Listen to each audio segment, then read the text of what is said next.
Bueno, pues comenzamos, pues. Buenos días, buenas tardes, buenas noches a todo el mundo. Es un auténtico placer hospedar este encuentro que ha despertado una expectativa extraordinaria y estamos todos encantados de que así haya sido y encantados de contar con su presencia y con la presencia de todos estos grandes eruditos, compañeros, cervantistas, no cervantistas que nos acompañan. Les explico ligeramente la escaleta del guión, de lo que vamos a hacer. Primero hablaré yo un par de minutos para hacer una loa introductoria. A continuación, Miguel Martínez, de la Universidad de Chicago, aquí abajo, tercera casilla a la izquierda de la mía, hará también su propia presentación de los participantes y dejará una serie de preguntas malévolas en el aire para que quien se sienta inspirado pueda responder, si las musas lo acompañan. Y a continuación hablaremos los ponentes que han visto en el dossier. Entiendo, por cierto, que todo el mundo ha recibido el dossier en tiempo y forma. Es un dossier preparatorio para el acto en el que se explica a todos los ponentes quiénes son y se dan una serie de textos contextuales a este evento, ¿no? Sin más dilación, si les parece, de comienzo. Ilustres académicos de Argamasilla, pastores de esta digital Arcadia, Grey de estirpe ricotesca y cervantina.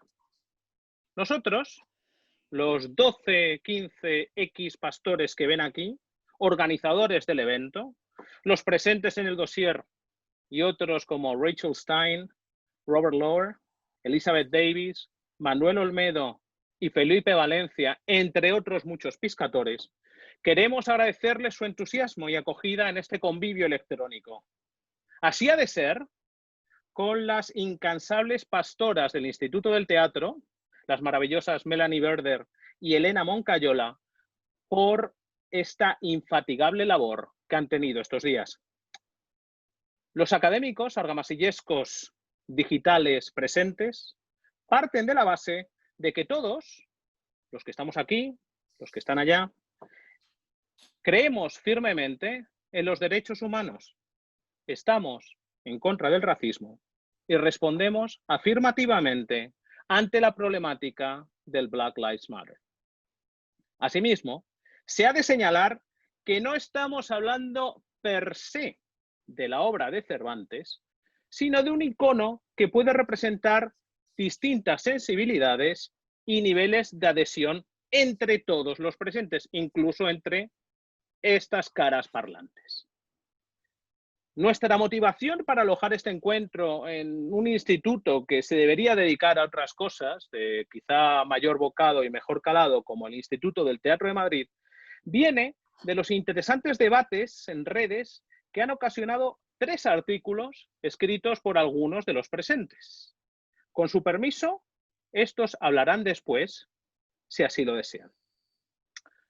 De entre todo esto, de entre todas estas reacciones maravillosas que hemos tenido en distintas redes sociales y que a mí personalmente me han recongraciado con ellas, quiero mencionar la reacción de una persona que me ha inspirado a mí para participar.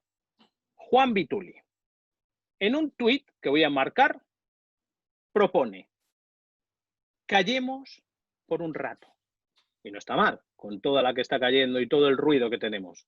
A lo mejor, escuchando al tumulto, aprendamos 2 o 3 palabras nuevas que después no vamos a dejar de usar, porque hay una distancia generacional, mi calva me lo dice, geográfica, yo estoy cerca de Alcalá de Henares, muy grande en las intervenciones. No hablo solo de esta, que no parece ver lo que pasa. Este encuentro, realizado por todos estos pastores, responde efectivamente al esfuerzo de callar y escuchar lo que nos dicen los tumultos que se han originado al respecto del derrocamiento de la estatua cervantina en el Golden Gate Park de San Francisco.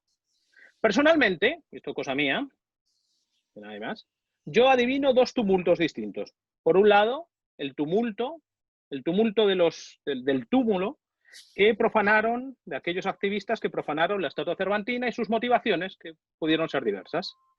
Y por otro, la reacción tumultuosa, cuando menos, de gran parte de la inteligencia española. Somos 78 más los presentes, cerca de 100 participantes. Aunque todos podemos hablar y participar en esta pastoril Arcadia, como no podía ser menos, proponemos que quienes quieran hablar o tocar el laúd o la zampoña, escriban su reflexión en el chat. Nuestro moderador, el pastor jefe Miguel Martínez, agradecerá con su salud que esto no se convierta en otro tumulto. A continuación. Muchas gracias, Julio. Bienvenidos y bienvenidas de nuevo a todos y todas. A mí me han pedido que modere y ahora que me doy cuenta yo creo que es para que no interviniendo se mantenga la fiesta en paz. Entonces lo que he preparado es una mínima contextualización de la estatua de la que vamos a estar hablando y luego unas preguntas que voy a dejar en el aire tanto para el público como para los ponentes, por si alguien las quiere enfrentar a lo largo de esta conversación. Bueno, gracias también, Julio, por supuesto, por organizar esto y todo el trabajo. Gracias, Elena y a Melanie también. Os hablo desde Chicago, donde esta madrugada el ayuntamiento ha retirado 2 estatuas de Colón después de que unos manifestantes intentaran tirarlas hace una semana. Esto lo comento para recordarnos a todos que la pugna por las estatuas y por el espacio público es permanente y siempre es una disputa por el poder en el presente y en el futuro, no solo por la representación del pasado, ¿no? Pero en ese sentido, quería comenzar con una cita de un reportero que estaba presente cuando la estatua de la que vamos a hablar de Cervantes en el Golden Gate Park de San Francisco reportó al periódico El Gráfico de Nueva York, un periódico en lengua española, en 1916. Y dice así: al desprenderse la cortina que cubría el monumento, habló elocuentemente don Juan Cebrián para ofrecérselo a San Francisco y a toda América, en el propio nombre de él y en el de don Eusebio Molera. Y los altos conceptos del orador, henchidos de sano patriotismo y de ferviente amor a Cervantes, y recabando para la vieja España toda la gloria a que tiene derecho por el descubrimiento, conquista y colonización de América, hallaron eco en todos los corazones y fueron calurosamente aplaudidos. Así se inaugura la estatua de Cervantes, que es objeto de disputa hoy.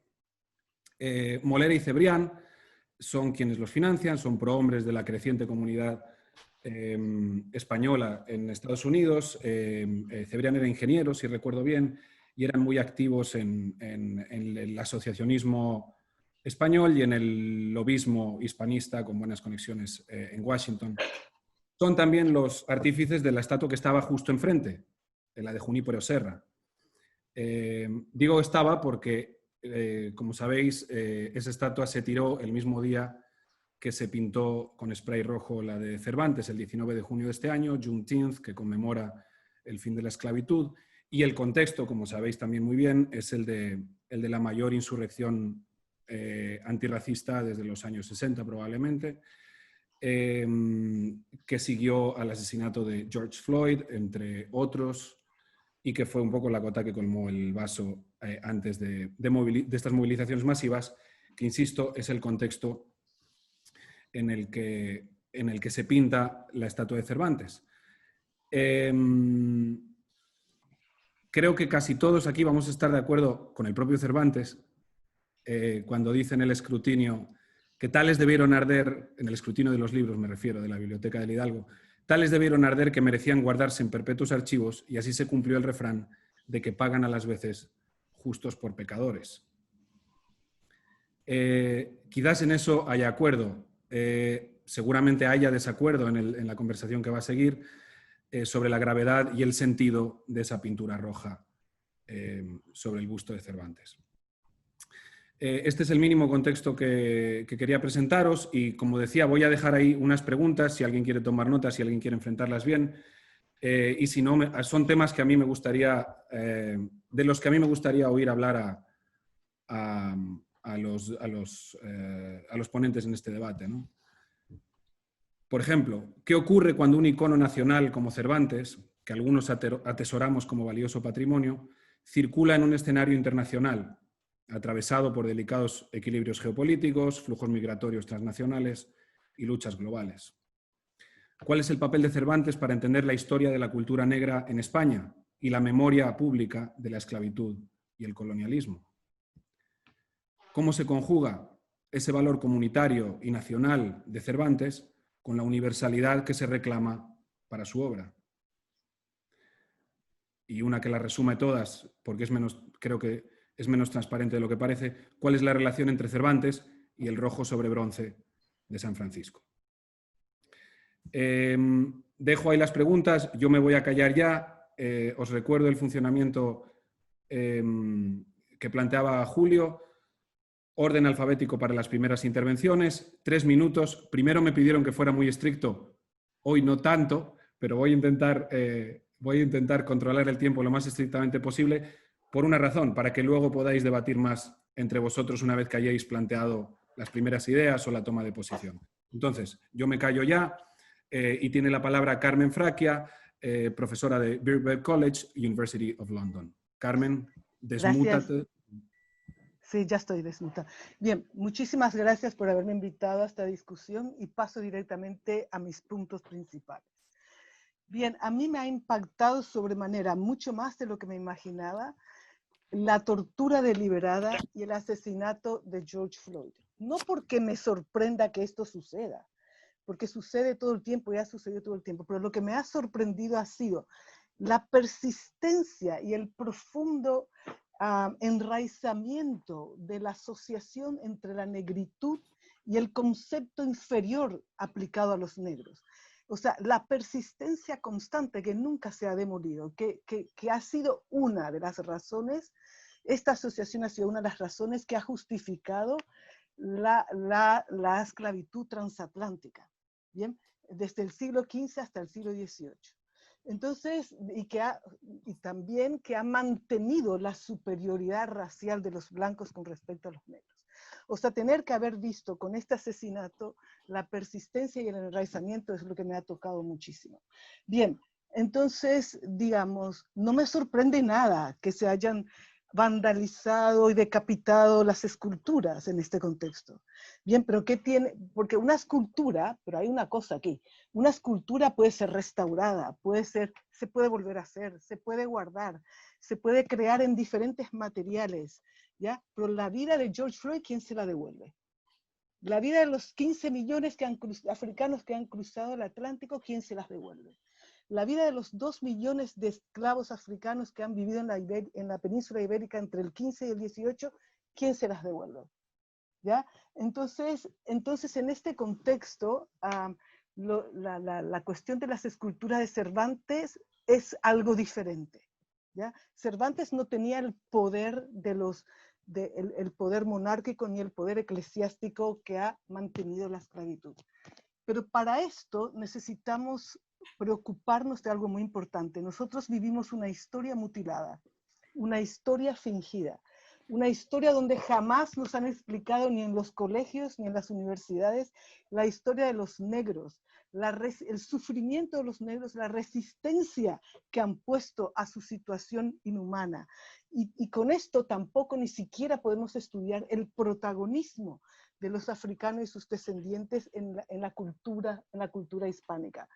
En las danzas, en la música, en la literatura, en la pintura, en la arquitectura, en los bordados, etc. O sea que para mí es muy urgente la cuestión de la toma de la educación para incluir en los currículums del mundo hispánico, ni digamos afuera del mundo hispánico. Bueno, entonces esos son mis puntos más importantes. Supongo que llegan mis 3 minutos, ¿sí? Miguel. Muchísimas gracias, Carmen. No llegaste ni siquiera a los 3 minutos. Gracias por esa disciplina. Bueno, puedo decir más, pero Julio, bueno. la siguiente persona que tiene que intervenir es María Antonia Garcés, pero no sé si ha llegado. Ok. Entonces le cedo la palabra a Nick Jones de Bucknell University. Bueno, hola a todos. Muchísimas gracias de nuevo a Julio, Elena, a Chad también por trabajar conmigo en este proyecto, el artículo y tal, y Miguel también por servir como moderador. Bueno, para mí lo imprescindible es centrar la categoría de blackness, lo negro, la negritud en nuestras conversaciones hoy. Volviendo a la pregunta destacada en el artículo de Chad y yo, ¿qué tal si insistiésemos en poner en su sitio, en el centro de la narrativa, a las voces negroafricanas y afrodescendientes, para que el propio Cervantes claramente importan? La obra cervantina misma nos obliga a reconocer la centralidad de la materia y la presencia de las vidas negras y afrodescendientes. Claro que podemos y deberíamos ver en Cervantes a un aliado en la lucha y en la defensa de las voces marginadas. Según mi posición y vida como hombre negro, cisqueer, es más productivo matizar nuestro acercamiento crítico hacia la heterogeneidad de todas las vidas negras a lo largo de la modernidad. Sin duda, toda la controversia que ha generado el derrocamiento de la estatua de Cervantes y muchas otras más en los Estados Unidos no se hubiese dado si no fuese por el asesinato de George Floyd ni el movimiento de Black Lives Matter. Pero dentro de esta pesadilla horrorosa de la institucionalización de la supremacía blanca estadounidense, tanto como global, todavía tenemos que andar con cuidado en cuanto a nuestra lectura e interpretación de una experiencia, una vida negra. En otros términos, la olla de presión racial en la cual vivimos nos urge bregar con la ideología de afropessimism, un cuerpo de pensamiento que homogeniza y reduce el significado de Black Life al sufrimiento y la carencia de la humanidad. Haciendo eco a las bellas frases de Adrián Sáez, jugamos con fuego.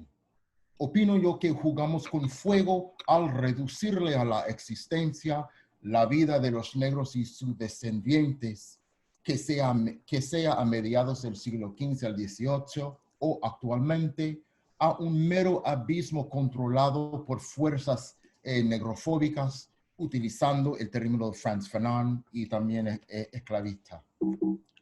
Os dejo con una cita para saborear de Carter G. Woodson, erudito, historiador y fundador de lo que llamamos hoy en día Black History Month, que sale de su libro The Miseducation of the Negro, que salió en el año 1933, y cito en inglés y también tengo la traducción al español: to handicap a student by teaching him that his black face is a curse and that his struggle to change his condition is hopeless is the worst sort of lynching. Y la traducción española: perjudicar a un estudiante enseñándole que su cara negra es una maldición y que su lucha por cambiar su condición es desesperada es el peor tipo de linchamiento. Y paro ahí. Muchísimas gracias, Nick. Gracias también por la disciplina con el tiempo. La palabra la tiene ahora entonces Chad Lehigh de la Universidad de Denver. Bueno, muchas gracias a todos y voy a ver si puedo tener la misma capacidad de controlar mi tiempo. A ver, bueno, quisiera limitar mis comentarios a dos puntos esenciales. El primero es que el tema del legado de Cervantes en el espacio público me parece de lo más legítimo que hay como campo de estudio. Súper interesante de por sí, y creo que sobre este punto estaríamos todos de acuerdo. El siguiente punto es más bien metodológico, Y es aquí donde de pronto surgen las discrepancias. Como sigloristas, creo que solemos utilizar las herramientas de la filología o de los estudios culturales para realizar una operación que en el fondo es arqueológica. Nos fijamos en los detalles, las palabras, los gestos, para reconstruir un momento ya perdido. Pensamos en las instituciones políticas y culturales que enmarcan la producción cultural, levantamos piedras, quitamos el polvo, hacemos volver a hablar a los muertos, como dijera alguna vez Hayden White sobre la tarea del historiador. Nos la pasamos también denunciando el presentismo a veces, insistiendo con exquisitez intelectual en el valor de un historicismo riguroso. Pero si aplicáramos la misma óptica, el mismo rigor al estudio de la pintada, la única conclusión razonable a la que puedo llegar es que Cervantes aquí es lo de menos. Me llama mucho la atención el empeño en denunciar las injusticias contra Cervantes, contra España, o incluso contra el emigrante español que nos retrató Miguel. Y al mismo tiempo, la terrible omisión de no denunciar las injusticias que han alentado a los movimientos sociales en las últimas semanas.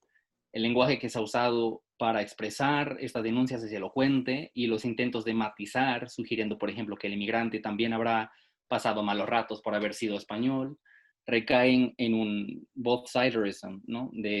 Que busca borrar, en cierta medida, los perfiles del momento en el que vivimos ahora.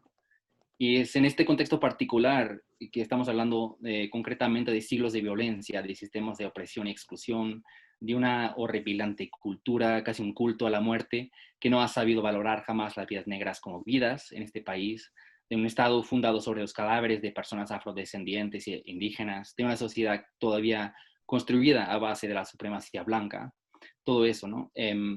Pero insistir en la pintada como un acto de mala lectura del Quijote o como símbolo de la decadencia intelectual y cultural de toda América, de norte a sur, o peor, como reflejo del carácter retrógrado de los manifestantes mismos, me parece una interpretación cuando menos errada y brutalmente ahistórica, que no quiere reconocer la especificidad de nuestro propio contexto. Una lectura que acaba proyectando sobre los hechos, los prejuicios y valores actuales de quienes opinan y que reifica los mismos problemas que acabo de enumerar.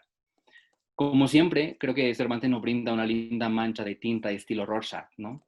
Lo de presentismo no me quita el sueño, les confieso, total, siempre nos acercamos al pasado desde el presente en el que vivimos, queramos o no.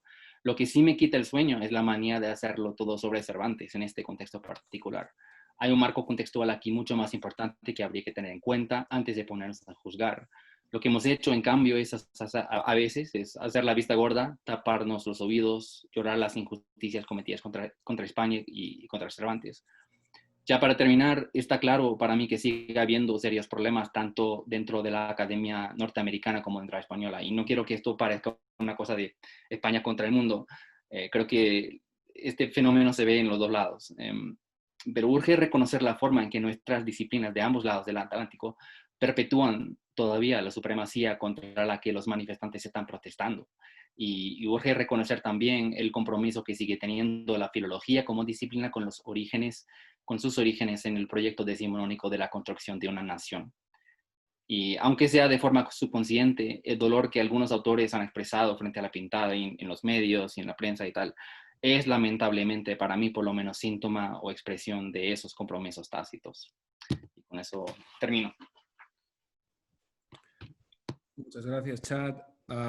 Tiene la palabra ahora entonces José Manuel Lucía Mejías de la Universidad Complutense de Madrid.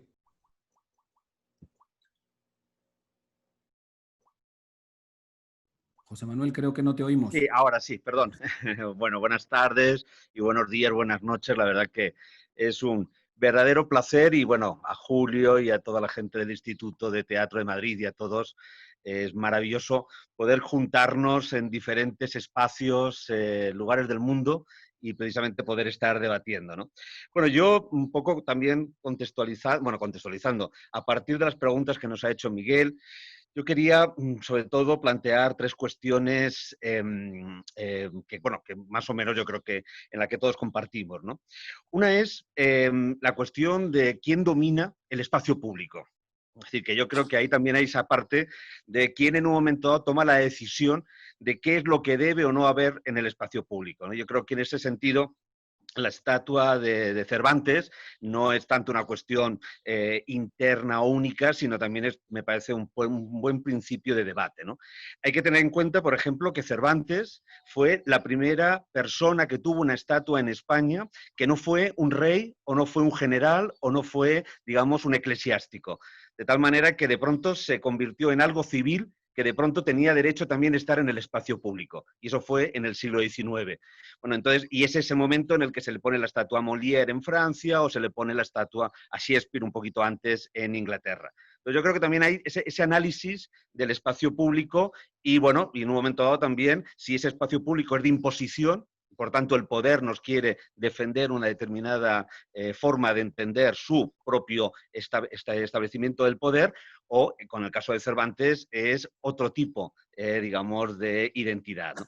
Y eso me lleva al segundo punto, que es precisamente algo que me interesa muchísimo de todo lo que se está diciendo, y es algo que todavía nosotros, por ejemplo, en España estamos todavía sin hacer, que es la idea de crear una identidad. Estamos hablando de la negritud como un concepto, yo en ese sentido, lo que precisamente estaba diciendo Neil, estoy completamente de acuerdo, también es esa identidad, por ejemplo, de lo español. Entonces para mí, en esa búsqueda de la identidad, no tiene nada que ver lo nacional, ese sentido de esa cuestión nacional. Por eso no comparto para nada la idea de que Cervantes sea un símbolo nacional de España. Creo que no es, ni es un símbolo nacional, nunca lo ha sido, un símbolo nacional de España. Quizás el Quijote sí que pudo serlo en el siglo XIX o principios del XX, pero nunca Cervantes, y nunca Cervantes se ha entendido en otro lugar del mundo como un símbolo nacional de un determinado territorio. Entonces yo creo que también esa cuestión de la identidad también es importante, que todavía la tenemos que elaborar, y por lo menos en el caso de España todavía tenemos un conflicto de establecernos qué identidad somos. Y eso me lleva a algo que para mí también, como decía Carmen al principio, todas estas cuestiones que se están produciendo me parecen muy interesantes porque hay un movimiento. Y ese movimiento yo creo que también está el movimiento de una identidad hispana. Es decir, creo que también tenemos que mirar a ese futuro, a este siglo XXI, y de pronto plantearnos también qué identidad tenemos desde la hispanidad. O sea, desde ese concepto de hispanidad o de lo hispano, qué elementos tenemos de unión o si tenemos algo que nos pueda convertir en un elemento, o sea, en un estado común. Y entonces yo creo que también hay un debate importante de todos los países latinoamericanos, de todas las comunidades, de no tanto pensar qué ha sucedido, y en esa estoy completamente de acuerdo con lo que decía Chad, de pensar desde ese prurito del historiador o del filólogo y poner siempre el punto sobre la I de cómo era el imperio, cómo en un momento dado fue la colonización. Creo que eso a mí por lo menos personalmente no me interesa, pero sí que me interesa pensando en el futuro, en el siglo XXI, cuál es nuestra respuesta o si la tenemos que tener o si es posible tenerla desde ese ámbito de una identidad hispana. A mí sí que me gusta indagar, o sea, que sí que me gustaría que pudiéramos indagar sobre ese elemento, sobre todo desde un ámbito constructivo de ir pensando en cómo construimos el siglo XXI para que no se repitan estas injusticias que siguen siendo lamentablemente las que hay, no desde el siglo XV, sino muchísimo antes. Quiere decir, a fin de cuentas, España fue conquistada por los romanos e España se convirtió en una parte del imperio y así podíamos estar continuamente con todos estos imperios hasta el imperio, los imperios hoy en día tenemos que sufrir.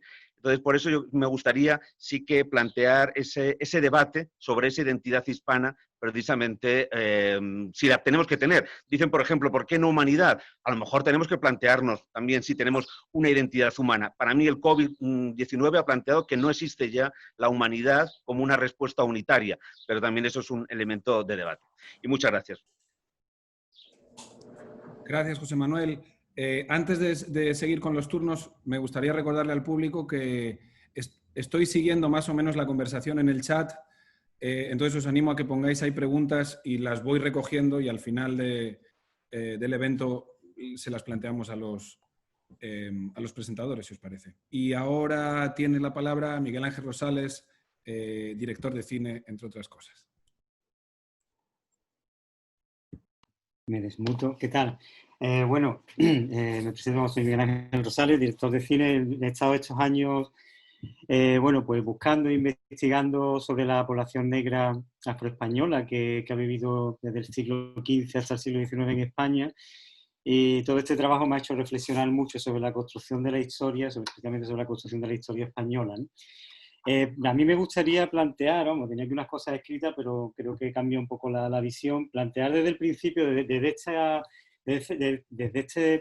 primera toma de intenciones, ¿no?, que hemos hecho sobre Black Lives Matter y el reconocimiento de que partimos obviamente de un antirracismo y tal, pero digamos que esto es fácil de reconocer. Lo que no sé si estamos dispuestos, como ya creo que lo exigen los tiempos de hoy, a ir más allá de ese reconocimiento para escuchar otras voces, ¿no? Y para integrar otras voces en todo, bueno, sobre todo vosotros que sois académicos, yo estoy fuera del mundo académico, integrar otras voces y otras referencias en el mundo académico y dentro de los estudios, ¿no? Yo creo que es fácil decir soy antirracista, es fácil estar de acuerdo con Black Lives Matter, quien puede no estar de acuerdo, pero lo que quizás es más difícil es ir un paso más allá, ¿no? Yo, por ejemplo, en estos días que me he leído todos los artículos que habéis puesto, y obviamente todos los artículos, incluso los que me parecen más, lo voy a decir claramente, llenos de ignorancia absoluta, han empezado con un reconocimiento de que no son racistas y que, por supuesto, están de acuerdo con Black Lives Matter, pero, y bueno, esto me recuerda a ciertas posturas, ¿no?, que uno tiene que aguantar de vez en cuando, ¿no?, cuando habla de racismo, ¿no? Y lo digo porque, bueno, a mí quería plantear varias cosas que creo que todos sabemos, más que nada por recordarlo. Primero, que creo que hay que separar totalmente la figura de Cervantes de lo que representa la estatua en el espacio público. Yo creo que Cervantes es alguien que no tiene discusión más allá de vuestro mundo de interpretación literaria, estudios culturales y tal, pero la estatua sí. La estatua para mí y para mucha gente que no está de acuerdo en cómo se construye la historia de Estados Unidos, la historia de Occidente en general, desde estas premisas supremacistas, desde esta historia montada sobre la historia de la esclavitud y sobre el epistemicidio y la desaparición de la cultura de miles de pueblos, pues es normal que no esté de acuerdo con la representación de alguien que en realidad ahí en ese espacio público está representando la imposición de una lengua de imperio, una lengua de conquista. Entonces creo que es normal que esa estatua haya sido vandalizada. Al otro lado está la reacción, ¿no?, lo que habíamos hablado, lo que antes ha hablado alguien. La reacción desde aquí, lo que yo he leído en la prensa, mayoritariamente, con, bueno, apelativos como a los pueblos nativos llamarle indios de las praderas, o, por ejemplo, hablar que el liberalismo por fin ha conseguido en la humanidad que todos nos llevemos bien y que todas las religiones puedan conversar entre ellas, y un larguísimo etcétera que tenía aquí de verdaderas barbaridades, de cosas que me parece alucinante estar escuchando en el siglo XXI. Gente que acusa a esos activistas de ignorantes cuando ellos mismos están acusando una ignorancia increíble en sus textos, ¿no? Entonces todo esto creo que son miles de razones que le están dando a estos activistas de por qué están haciendo precisamente sus acciones, ¿no? Porque realmente hay un mundo tan grande que deconstruir. Yo te diría, José Manuel, y no por entrar ya en un encuentro contigo, ¿qué podemos construir como identidad hispánica sin antes reconocer todas las voces que han sido olvidadas, destruidas, masacradas? ¿Qué podemos construir desde aquí? Es decir, no podemos construir una identidad hispana sin mirar ante nuestra historia y sin hacer una crítica radical de la historia. ¿Por qué? Porque no podemos dejar fuera de esa identidad hispana a todos los afrocolombianos, afrovenezolanos, afroamericanos, afrocaribeños, etcétera, etcétera, o a todos los descendientes del pueblo indígena. Entonces, para mí esas son las cuestiones. Para mí hay un debate político, un político muy potente y que, como ya estuvimos hablando un poco en el WhatsApp, calentando la conversación, tiene mucho que ver con un debate identitario, ¿no? Yo creo que estamos en un tiempo de toma de posiciones muy importantes de movimientos activistas, perdón, me estoy pasando los 3 minutos, que llevan además, hay que reconocer, muchísimo tiempo luchando. No son cosas, como sabemos, que han surgido hoy. Creo que también dentro de estas estrategias que está habiendo dentro de la prensa, hay esta estrategia de invisibilización que supone el anonimato, ¿no? Reconocerlos como una horda desbocada, cuando realmente ahí creo que hay mucha gente que lleva luchando mucho tiempo por todo este reconocimiento y esta visibilidad, ¿no? Muchas gracias, Miguel Ángel. Le toca a Julio Vélez, organizador del encuentro y profesor también de la Complutense. Julio, tienes la palabra. Muy bien, ¿me escuchan? Sí. Vale, yo entiendo en este debate una doble directriz que corresponde a cada uno de los tumultos de aquel tuit de Juan Vituli. Y quisiera centrarme en ambos, si es posible. Con respecto al primero, creo que es importante recordar que el Cervantes icono no es español, no pertenece a España, que los festivales cervantinos más importantes del mundo tienen lugar en México, en Guanajuato y en Argentina, en azul, que en Brasil hay un movimiento importante, bien estudiado por Rogelio Miñana, en el que Don Quijote se convierte en un personaje de obras de teatro del oprimido. El legado cervantino, creo, en América Latina, no se confunde con el de Pedro de Valdivia. Bastantes ataques, creo, tiene a la cultura hispana en los Estados Unidos de Trump como para denostar un icono que también podrían ellos identificar como suyo. El Golden Gate Park tiene 19 estatuas, que incluyen animales, motivos tradicionales y seres humanos, desde Robert Emmet, James Garfield y los soldados Leónidas y Ashurbanipal, los músicos Beethoven y Verdi, los Shakespeare Gardens y Robert Burns. De estas fueron atacadas las estatuas de Francis Scott Key, Ulysses Grant, Fray Junípero y Cervantes. De las 4 atacadas, 2 tienen nombre en español. ¿Por qué atacaron la de Cervantes y no el busto de Shakespeare que está en los Shakespeare Gardens? ¿O la estatua de Robert Burns, el padre de la literatura escocesa, esta última a cerca de 200 metros de la de Cervantes? Cervantes, indudablemente, estoy de acuerdo, ha pagado justos por pecadores y estaba en el sitio equivocado, y una lectura de esto es tan sencillo como eso, estaba ahí. La segunda lectura es que, ¿por qué no vandalizaron a los Shakespeare Gardens o a Robert Burns, que también vivieron en sociedades esclavistas y que pueden ser relacionados, de hecho son directamente relacionados con el impulso imperial británico? La bardolatría shakespeariana es fundamentalmente, me parece, un producto de este mismo imperio. Sin embargo, esta asociación no se produjo en la mente de los activistas. Yo creo que hay una posible explicación en los trabajos de Debra Castillo, Eric Griffin, Samuel Amago y María de Guzmán, quienes muestran cómo lo español, lo hispánico, presenta la suficiente exotización orientalista dentro de la cultura norteamericana como para no formar parte de la cultura protestante anglo.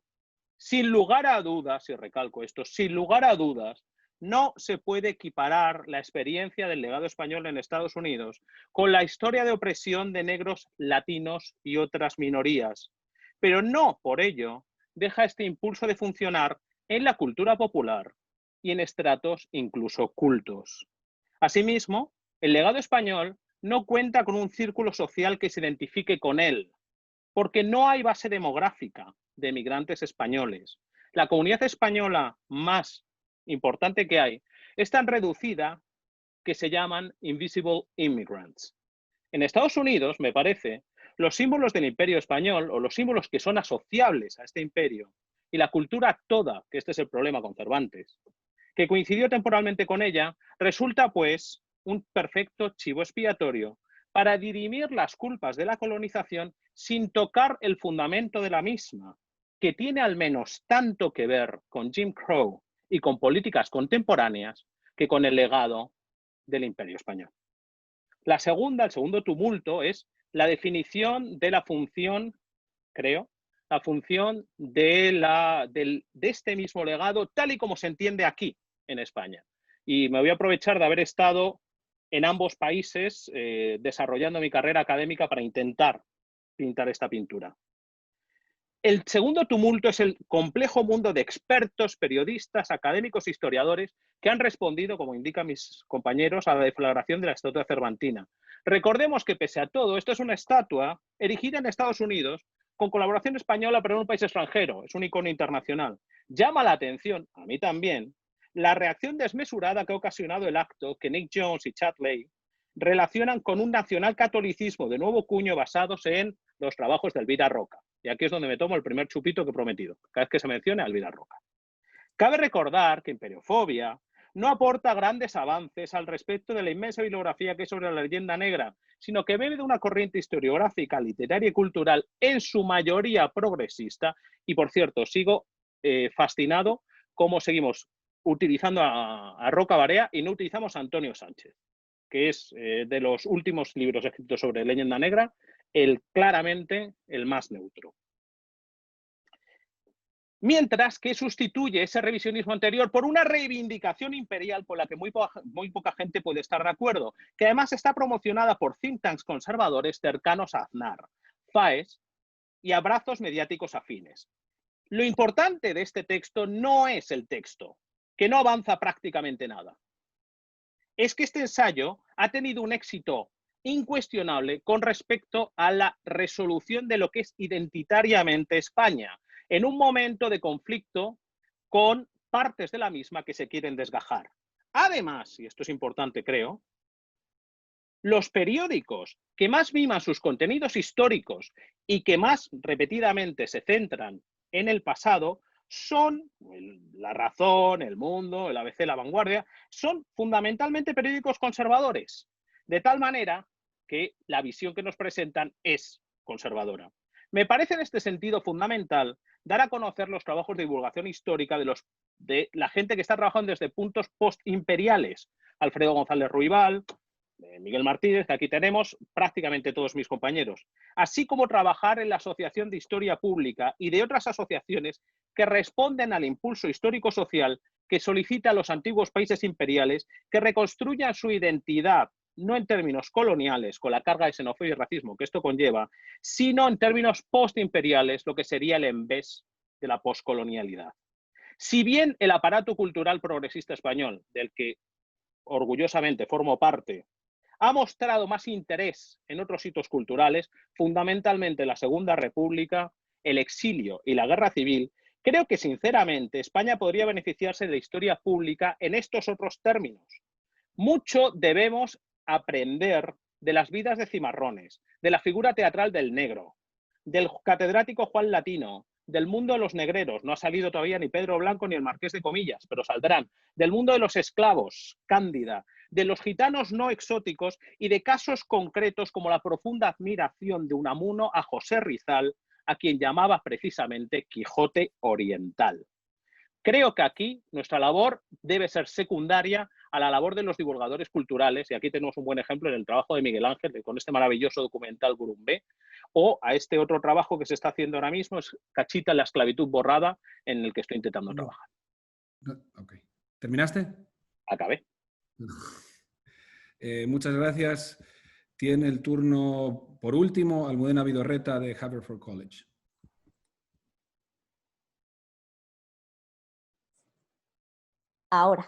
Ahora se escucha. Gracias, Miguel. Muy buenas tardes y muchas gracias, Julio Vélez, por invitarme a participar en este encuentro. Mi participación surge a raíz de un breve texto de opinión que publiqué en una de las columnas con las que colaboro periódicamente en el Heraldo de Aragón.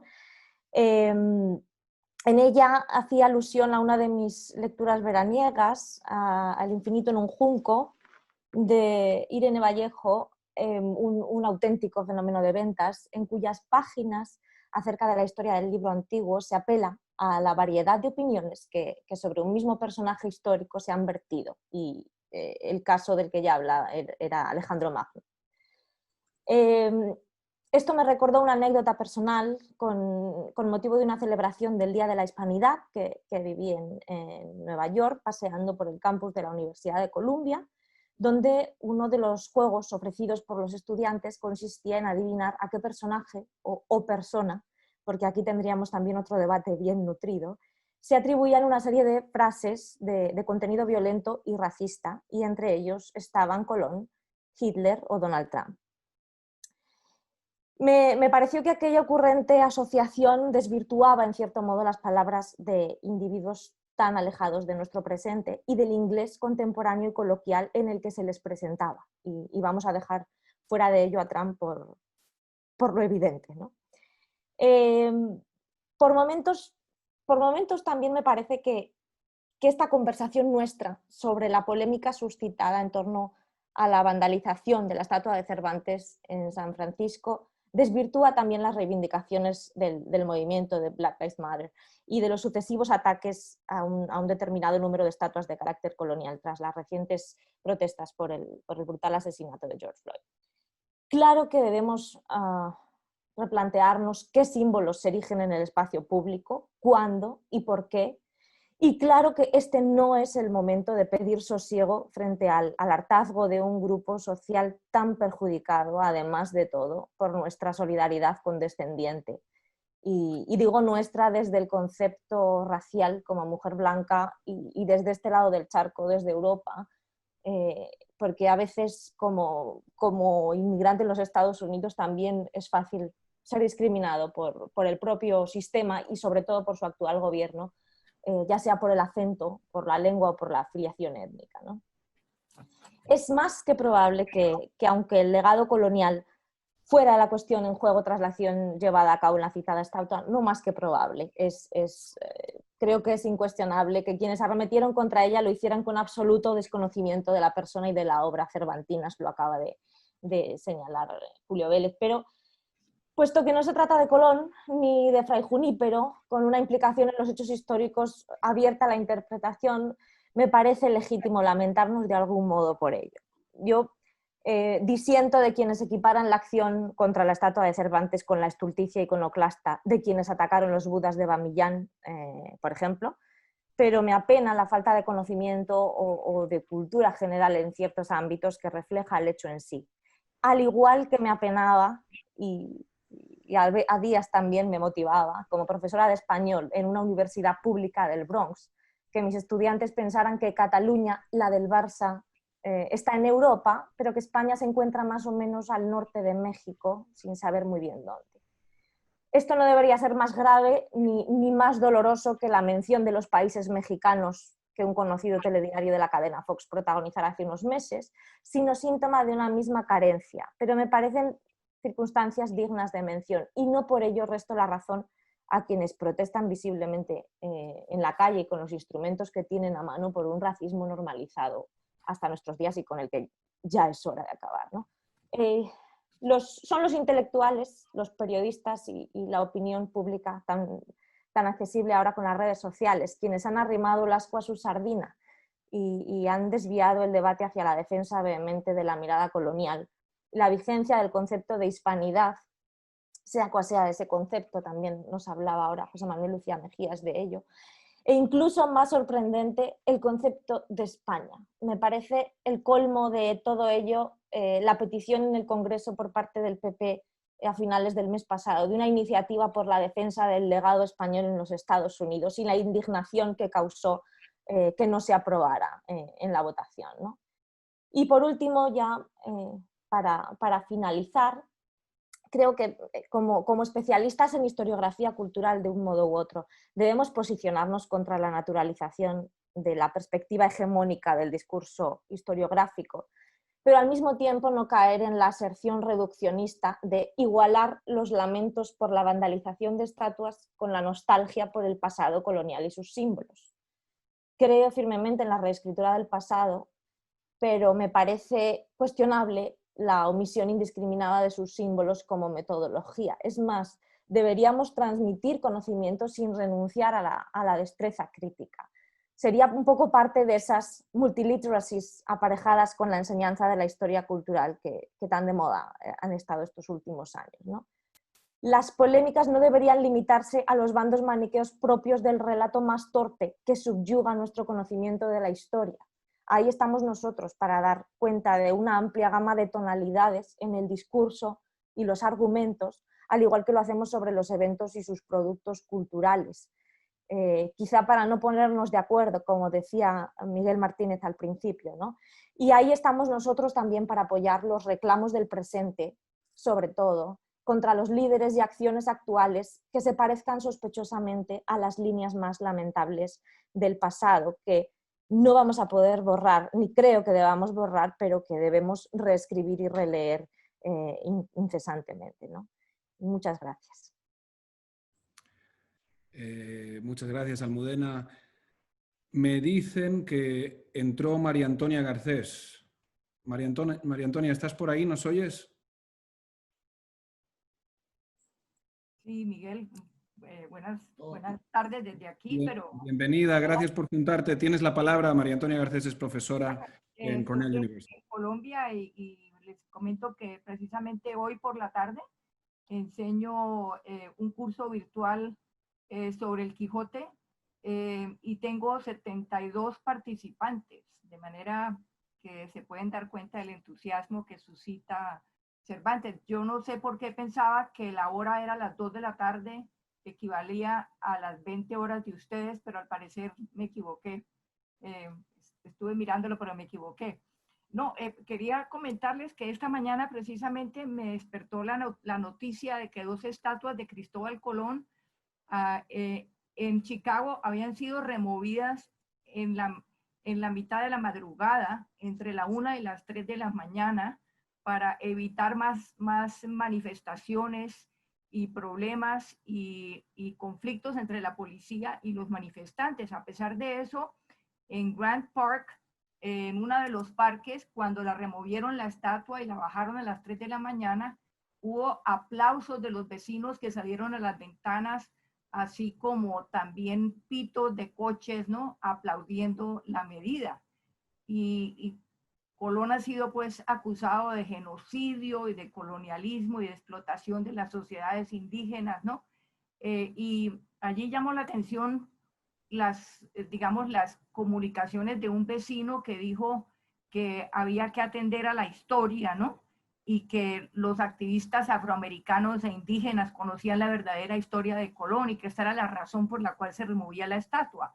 Por otro lado, la alcaldesa dijo algo más atemperado, dijo que se removía la estatua para evitar que se removiera de una manera brutal y violenta y que esto pudiera herir a los mismos manifestantes, a los vecinos o a la misma policía, de manera que tenemos ese debate sobre los monumentos, ¿no?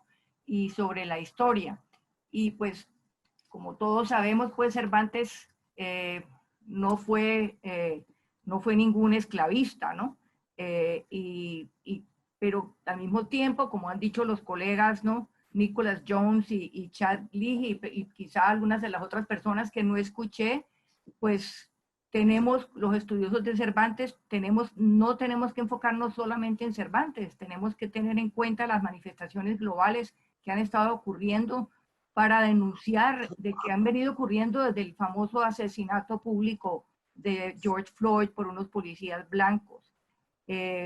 Y esos movimientos globales, que seguramente algunos de ustedes han dicho lo mismo, como Black Lives Matter, no solamente protestan por el maltrato de los afroamericanos, sino también por el maltrato de hispanos, indígenas, inmigrantes en los Estados Unidos y también en otras partes del mundo.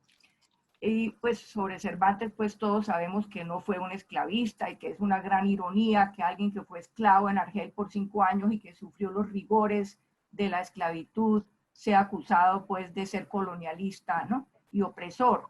Y como todos sabemos, pues la obra de Cervantes es un canto a la libertad, ¿no? No solamente denuncia Cervantes los abusos del poder, desde la Inquisición y la quema de los libros que se llevaban a cabo consuetudinariamente, ¿no? Hasta la expulsión de los moriscos por el gobierno de Felipe III. Pero también, como sabemos, fue un adalid de la libertad de las mujeres, un defensor de los marginados. Y pues lo quisiera como para terminar, que si luchó en la batalla de Lepanto, también hay que decir que su visión del enemigo musulmán es muy ambigua y que hay una vena inspiradora profunda en su obra que denota su atracción por el Islam. Imposible pues olvidar el adiós entre un soldado de Orán y el moro Ali Musel en el Gallardo español, donde el soldado español se despide con este saludo: tu Mahoma Ali te guarde, y el moro le responde: tu Cristo vaya contigo. Les comento también de que en este curso del Quijote hoy vamos a discutir el episodio de los galeotes. Ha habido gran entusiasmo por parte del público aquí en Colombia y gran admiración por Cervantes como adalid de la libertad. Eso sería lo que tengo que decir. Muchas gracias. Muchas gracias, María Antonia.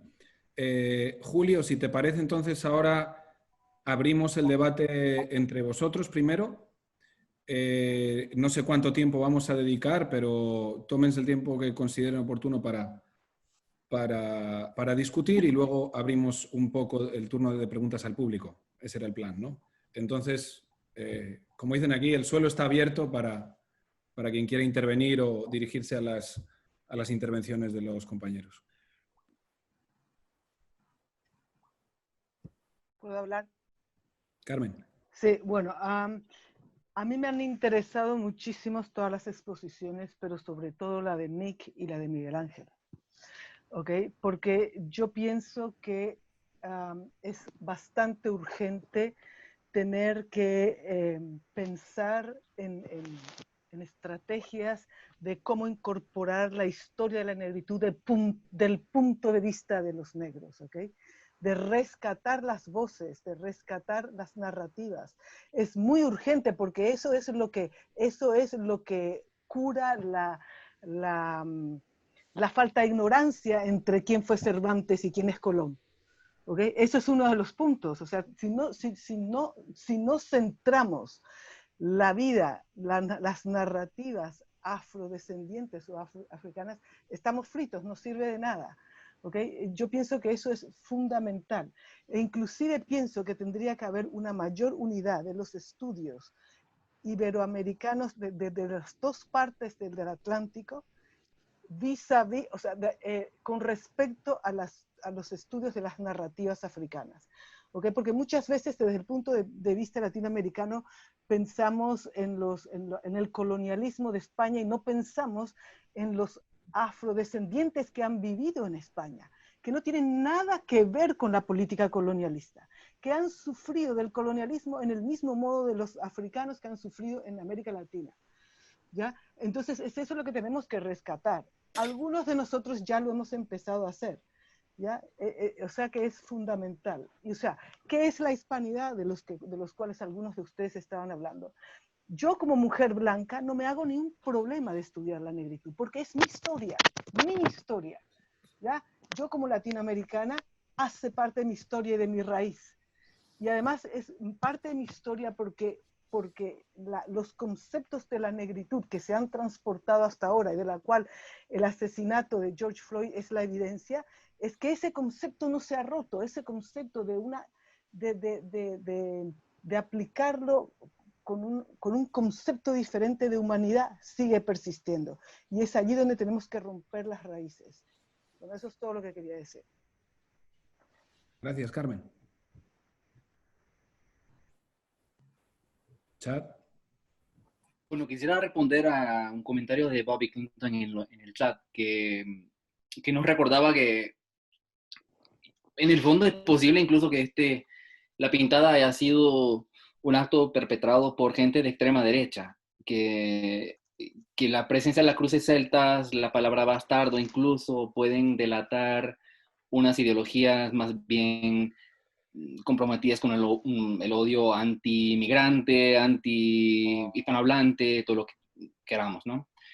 Y creo que es importante señalar en este contexto que en el fondo no podemos recuperar, o nos cuesta por lo menos imaginar cuáles son las auténticas motivaciones de las personas involucradas en la pintada, pero ¿cuál es nuestra respuesta ante la pintada? Y es ahí donde encontramos los problemas que Nick y yo señalamos y que me gustaría volver a subrayar, porque me parece que el discurso que se ha generado en torno a la pintada ha sido un discurso muy problemático en la medida en que ha puesto en el centro de la conversación a Cervantes y se ha instrumentalizado la pintada como excusa para echar pestes de Black Lives Matter y de llamar a los manifestantes burros y todo lo demás. Y eso sí que es terrible y no se puede tolerar. O sea, eso no... Entonces, bueno, en fin, es mi comentario. Simplemente que sobre las motivaciones, y esto es realmente un reflejo de malas lecturas de Cervantes de parte de Black Lives Matter. Ni lo sabemos porque de pronto son neonazis o quienes sean los que han hecho esto, pero nuestra reacción a la pintada en sí ha sido problemática y es ahí donde hemos puesto el énfasis, ¿no? en nuestra intervención, Nick y yo.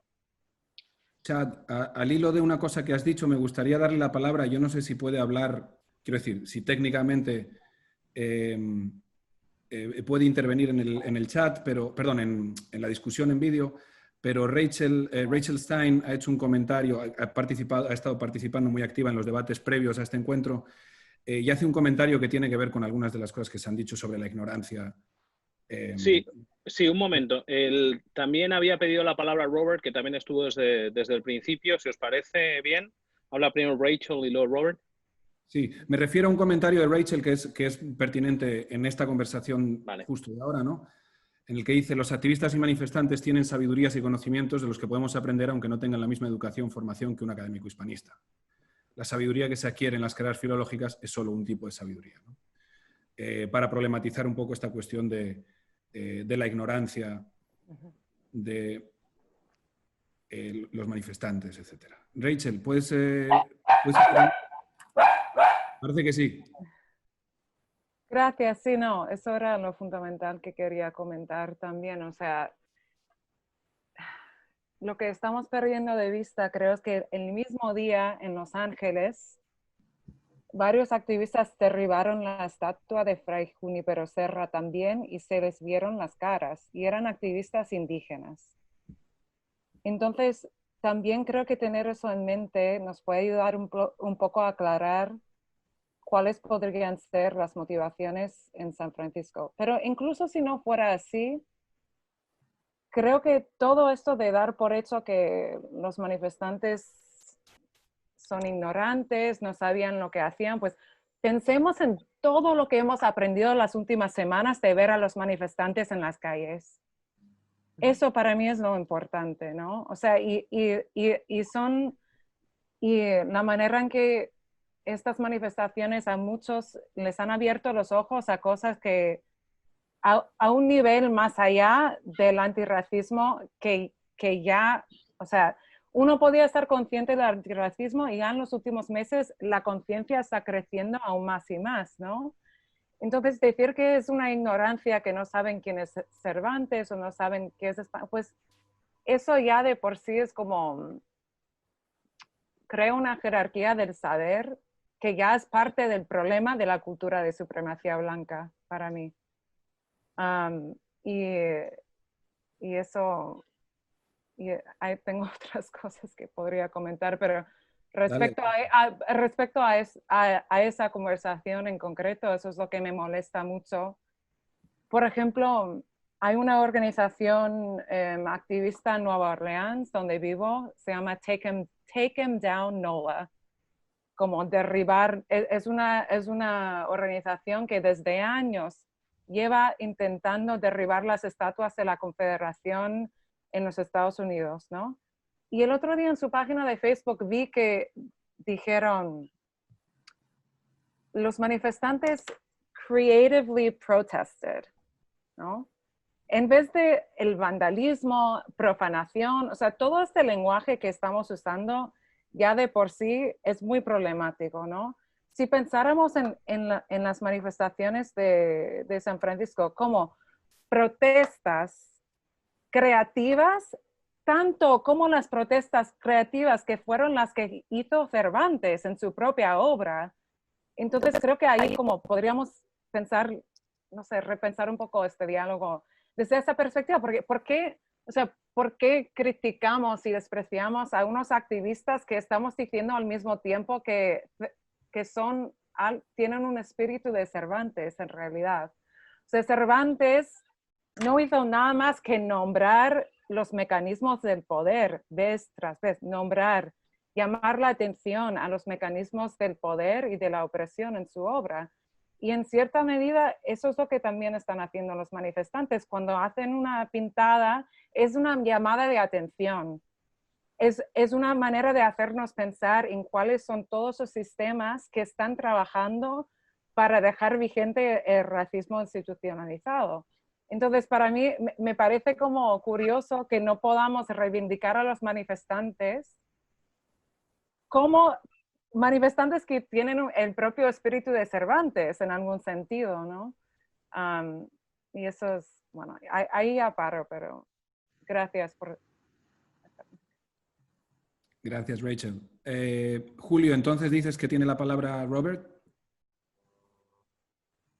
Bueno, muchas gracias. Simplemente un comentario sobre todo por lo que dijo Bobby Clinton anteriormente y que tiene relación con lo que está ocurriendo hoy día. Me parece increíble que cuando ocurrieron estos ataques, sobre todo contra la estatua de Cervantes, que se pensara inmediatamente que había sido un acto de afroamericanos, de Black Lives Matter, porque para mí lo más obvio, por lo que dijo Bobby Clinton, por lo que han dicho otras personas, es que este fue un acto de racismo blanco. Y eso explica el uso de las cruces celtas, que en Estados Unidos es un signo racial, o sea, de supremacistas blancos. También el uso de bastards en la imagen de Cervantes, que es un grupo de anarquistas llamado ACAB, o sea, en inglés, All Cops Are Bastards, que es un grupo anarquista que es tanto de extrema izquierda como de extrema derecha. En efecto, en Estados Unidos se asocia con lo que se llama skinheads. O sea que el vandalismo se está haciendo de ambos lados, pero en el caso de Cervantes, para mí, fue un acto premeditado y de un grupo de extrema derecha, supremacista blanco, contra un icono del hispanismo, que es Cervantes. Porque Cervantes, en Hispanoamérica, y yo soy mexicano, Cervantes representa lo mejor que ofrece el mundo hispánico, que ofrece España. No pensamos en un Felipe II, un Carlos V, pensamos en Cervantes. ¿Qué mejor ataque contra el hispanismo? Porque en Estados Unidos los hispanos son como los negros, son como los indígenas, son no blancos.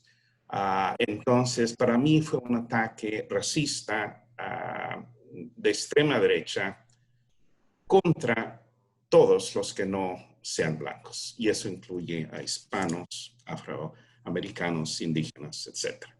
Y es todo. Muchas gracias. Gracias, Robert. Creo que el siguiente era Miguel Ángel, si estoy llevando bien la cuenta, pero si no, también tenéis la función de la manita para arriba en los participantes, pero creo que era Miguel Ángel el siguiente. Sí, bueno, yo solo quería, bueno, darle la razón a muchas de las cosas que ha dicho Raquel y, bueno, y simplemente añadir que de las cosas también de estos artículos que leí se hacía mucho hincapié en que no se podía borrar la historia, que si la historia, cuando realmente creo que la historia es lo que está justo pasando delante de nuestras narices. Esta creatividad de la que habla Raquel es la historia, no las estatuas. Las estatuas son otra cosa. Por eso desde el principio quería separar totalmente para mí, en este caso, la estatua del propio Cervantes, ¿no? Y esto que se habla de si es extrema derecha, yo no sé si al hilo de lo que ha dicho Robert se puede tener unas características tan específicas de qué tipo de activismo está atacando qué, ¿no? De verdad que esta cruz también se utiliza por la extrema derecha más radical en España, se ha utilizado siempre los guerrilleros de Cristo Rey, la AAA, etcétera, etcétera. Pero bueno, podría ser, pero también vuelvo a otras cosas que hemos hablado. Creo que lo que ha dejado en evidencia todo esto es lo que la otra trifulca, ¿no?, de la que habla Julio, es todo lo que se ha escrito después, ¿no? Cómo ha hecho aparecer pues toda esta vehemencia, ¿no? Todo esto que nos cuesta o que parece que cuesta tanto reconocer, que cuesta tanto romper esas visiones hegemónicas. Y como siempre, por lo menos en lo que respecta, ya me voy un poco a este lado, ¿no?, a España, pues nos ha dejado, así entre comillas, un poco con el culo al aire, como siendo preguntándonos quién somos, ¿no? Cómo podemos reconstruirnos, porque para mí la historia de España está llena de tantas cosas anacrónicas ya, tantos mitos anacrónicos, tantos mitos que ya no sirven para la sociedad del siglo XXI, tantas cosas que hay que romper, que cada cosa de estas, bueno, deja en evidencia todo eso. Y cuando te pones a leer la prensa, pues ya de una manera muy evidente. De todas maneras, también vuelvo a una cosa que dije al principio, que creo que es importante. Todo esto se ha escrito en una clave muy local, es decir, no voy a decir todos los artículos, pero la mayoría de los artículos no pasa el segundo párrafo sin que cite el problema de Cataluña, el tema de Cataluña, sin que cite a Pablo Iglesias, a Ada Colau, a Podemos y a toda la batalla mediática que hay ahora. Es decir, fijaros, es que no hay un solo artículo, especialmente de estos periódicos que ha citado Julio, donde antes del tercer párrafo nos salga cosas que dice, bueno, ¿qué pinta Ada Colau aquí, por Dios? Entonces, bueno, también creo que desde España esta batería tan violenta, porque es violenta, tiene una violencia dentro muy fuerte, yo la siento y la siento como ciudadano de este país y me afecta. Creo que esta batería también ha estado muy recargada de dinamita precisamente por este ataque feroz que hay ahora al nuevo gobierno que hay, ¿no? Entonces quería también dejar esto así como un punto más de toda la complejidad del tema, ¿no? Gracias, Miguel Ángel. No sé si veo manos. ¿Os parece que recupere? Ah, Julio, perdón. Vale. Bueno, muchas gracias, Miguel. Muchas gracias, Miguel Ángel. Muchas gracias a todos los presentes por aclararnos, iluminarnos. Yo quisiera puntualizar un par de aspectos. Yo creo que ninguno de los presentes consideramos que los activistas que pintaron la estatua lo hicieran por puro vandalismo o por ignorancia de lo que representa Cervantes. Los que realmente fueran quienes fueran. En mi caso yo creo que hay una asociación de una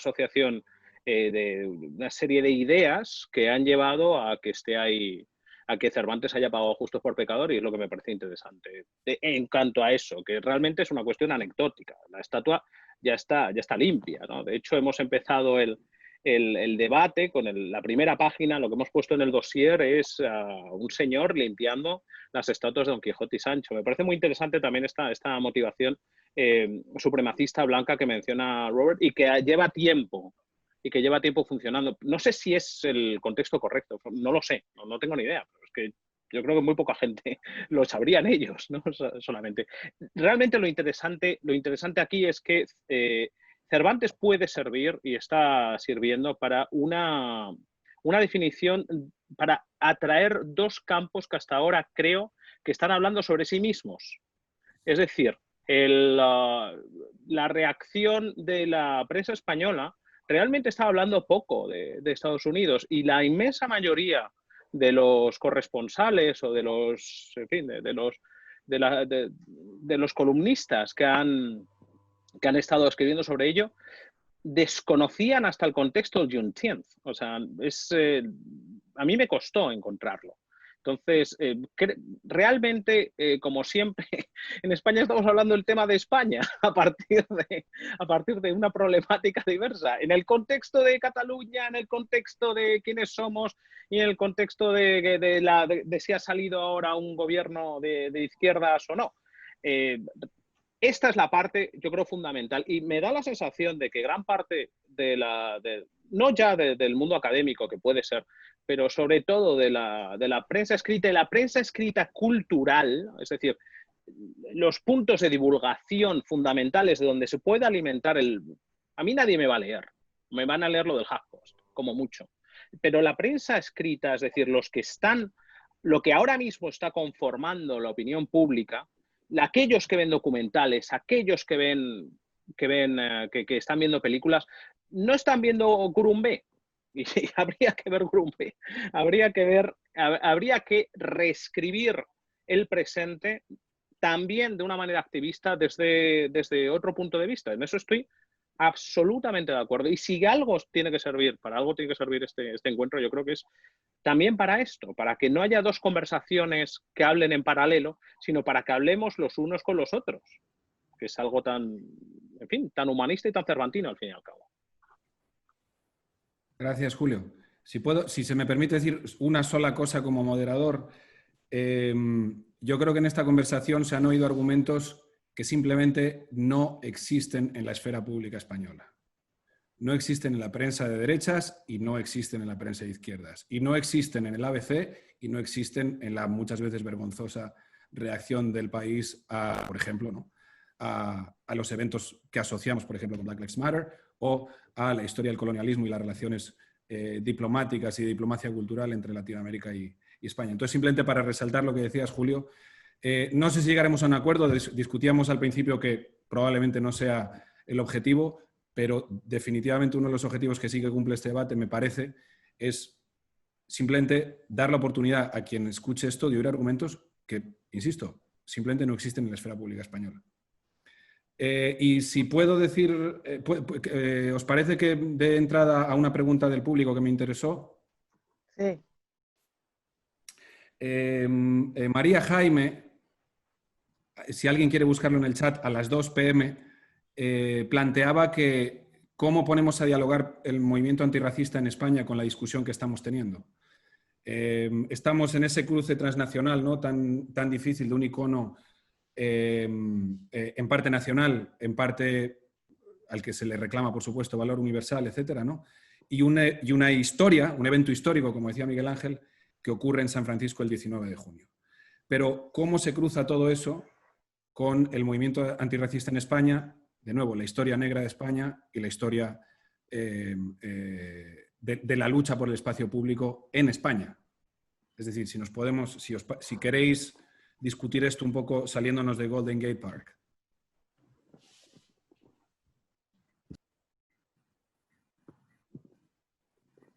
Carmen. Bien, a esto me lleva una experiencia personal que... Perdón, Carmen, no sé, perdona que te interrumpa, es que me da la sensación de que no estoy viendo bien las manos porque no me caben todos en la pantalla. Entonces, si usan la función de participantes, creo que se puede levantar la mano. ¡Ay, la tiene ahí José Manuel! Vaya. José Manuel, ¿llevas mucho esperando? ¿No? Puede hablar él si quiere.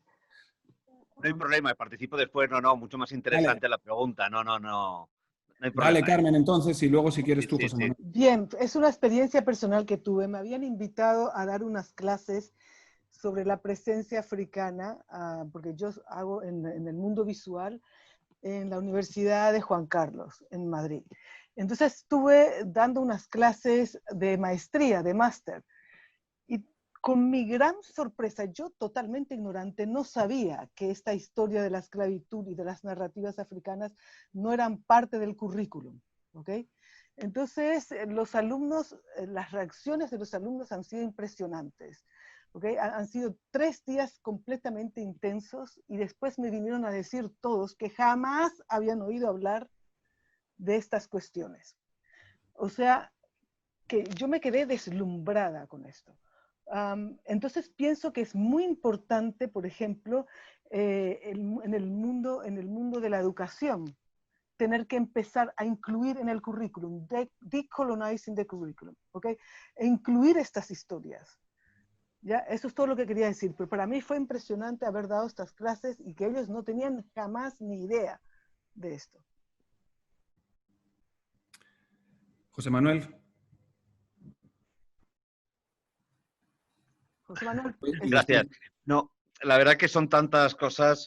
A mí hay una cuestión que se está planteando que me parece muy, muy interesante, y es que en un momento dado el hecho de encontrarnos con digamos, la vandalización o la protesta creativa con la estatua nos ha generado la necesidad de debatir. Es decir, que es algo que yo creo que también es muy importante, no solamente este acto, sino que hemos tenido que repensar y repensarnos, y sobre todo algo fundamental, por lo menos lo que nos pasa en España, de pronto recuperar ese espacio de la universidad o de la intelectualidad o del pensamiento como una parte fundamental también de la sociedad.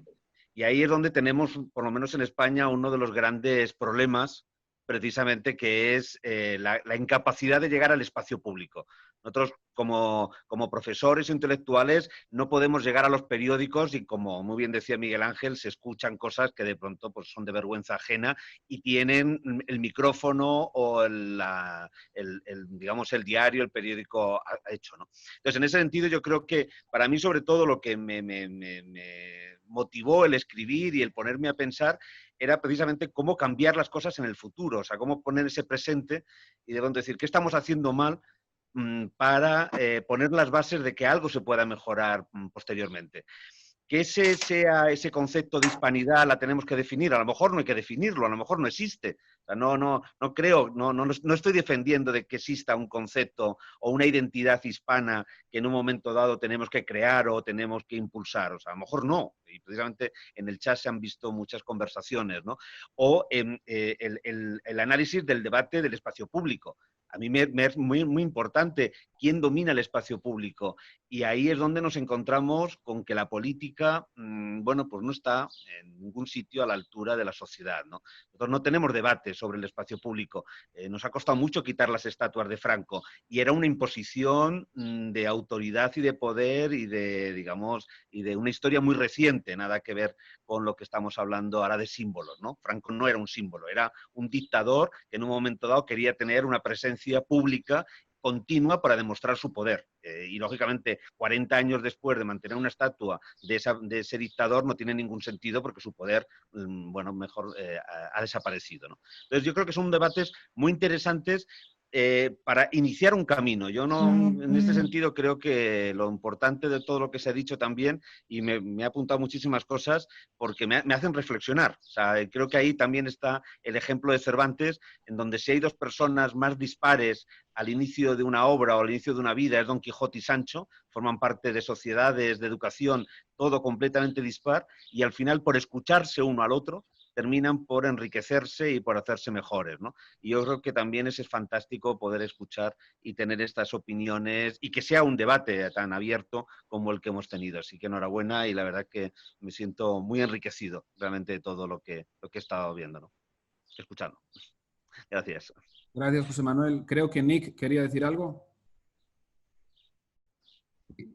Pues sí, bueno, la única cosa es que, bueno, y además,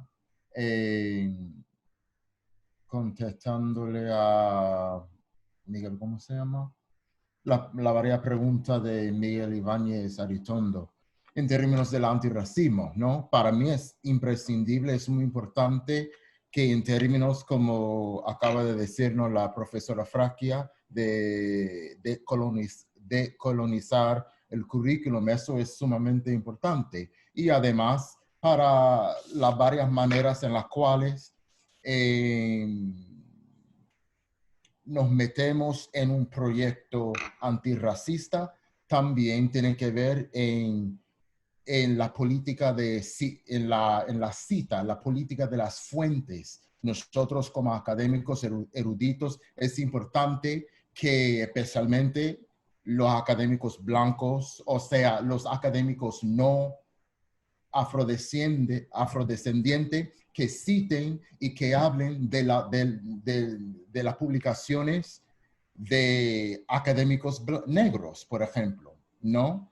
Y por mí es obviamente importante que sí, decolonizar el currículum, exponerle a los estudiantes, ¿no? La historia de la esclavitud, la presencia, digamos, la representación negroafricana subsahariana, ¿no? En España, pero también es muy importante en el ejercicio intelectual de citar a académicos negros, que muy pocos académicos hacen, ¿no?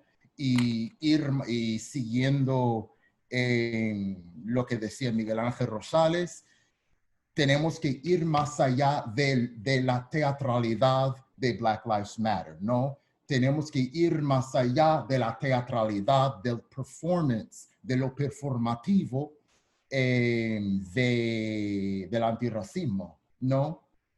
Y para mí eso es muy importante, ¿no? Por ejemplo, en la conferencia, porque los he visto un montón de veces en las conferencias, en los congresos, mejor dicho, académicos,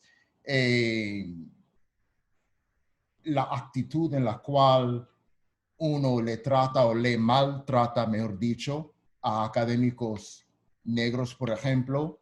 Hay muchas cosas, ¿no? que he visto en esta profesión. Y para mí es importante ir más allá de la teatralidad, de performance de un proyecto de labor antirracista, ¿no? Que otra vez se manifiesta obviamente en decolonizar el sistema educativo. Podemos pensar, bueno, hablé en otra mesa redonda hace un par de días y le dije que otra manera de pensar o bregar con lidiar con la problemática de los monumentos, de las estatuas, tiene mucho que ver con el canon, ¿no? Porque para mí el canon representa una representación de un monumento, ¿no? Sí, y quizá metafóricamente me refiero, digo, que si privilegiamos a ciertos autores, a ciertas épocas históricas, ¿no? O ciertos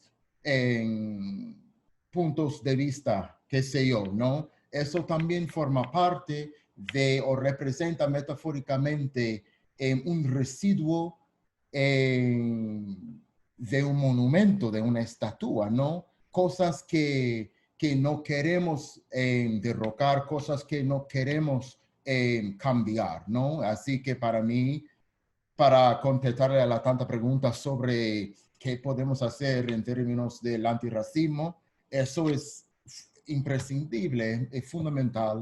También para los que estén publicando, hay que citarle otra vez, repito, a académicos que no son blancos, ¿no? Citarle a mujeres, no citarles a autores indígenas, ¿no?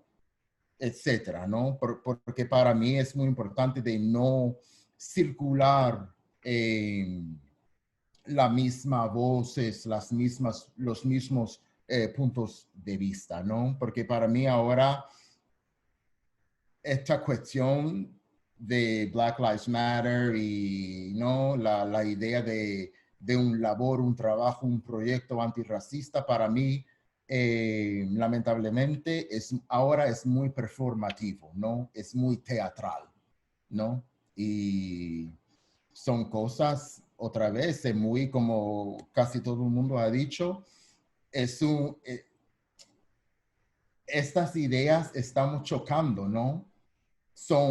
Requiere un cuestionamiento interior, ¿no? No necesariamente pensando en Teresa de Ávila, pero tenemos que, digamos, si fuéramos un castillo interior para poder hacer bien un proyecto antirracista, tenemos que mirar, ¿no? Tenemos que hacer ese trabajo interior, ¿no? Que requiere un montón de trabajo, mucha terapia, muchas cosas, ¿no? Sí, esas son la única cosa que quería decir, contribuir. Gracias, Nick. Sí. Julio, ¿cómo lo ves? ¿Seguimos? Hombre, yo creo que, como veáis, yo estoy fascinado. O sea, yo quiero continuar, pero no sé si el resto de la... No, yo sí. Perdón, dale, Julio. Sí, yo tenía una propuesta, partiendo de una reflexión que quería compartir con vosotros al respecto precisamente de esta teatralidad que mencionaba Nick. En cierto sentido, aquí estamos hablando de la negociación sobre el espacio público, de los símbolos y del mundo de la representación, que es importante, pero cogiendo el ejemplo de lo que se ha hecho en Brasil precisamente con Cervantes, en la que Don Quijote se ha convertido en una figura más de las muchas que hay alrededor del teatro del oprimido, que sí es un movimiento, no es un movimiento simbólico, es un movimiento, es un activismo físico, real y material que procura efectuar un cambio allí donde va. Me parece muy interesante esa propuesta brasileña y recomiendo el libro de Rogelio Miñana a todos los que lo hayáis, bueno, a todo el mundo en general, ¿no? Quisiera apuntar si este activismo, o sea, este compromiso que pueden tener los académicos no debería ir más allá. O sea, por ejemplo, me da la sensación de que nos estamos quedando en la superestructura cultural y simbólica del asunto, no en la estructura social que fundamenta el racismo institucional. O sea, en realidad, el problema fundamental aquí no va a ser la estatua de Cervantes, ni siquiera la negociación del espacio público, sino el problema en España, y voy a hablar aquí de lo mío porque no me quiero meter con los Estados Unidos, que también podría tener una opinión. El problema de España fundamental es la violencia que hay en los centros de menores, en los menores acogida, los menores de acogida, los MENAs, que están siendo señalados y están siendo indicados como delincuentes. Tenemos el caso de una persona que se ha muerto, un niño, un chaval, que ha muerto en el tratamiento de estos centros de menores. Y no ha habido ni un ápice, bueno, ni un ápice, no ya lo de George Floyd, pero ni un ápice con respecto a muchos otros casos paralelos que hemos tenido. O la situación de los temporeros que están ahora mismo trabajando en Almería, que están trabajando en Huelva, que están trabajando en el sur de España y que están en la agricultura, que viven en chabolas, básicamente.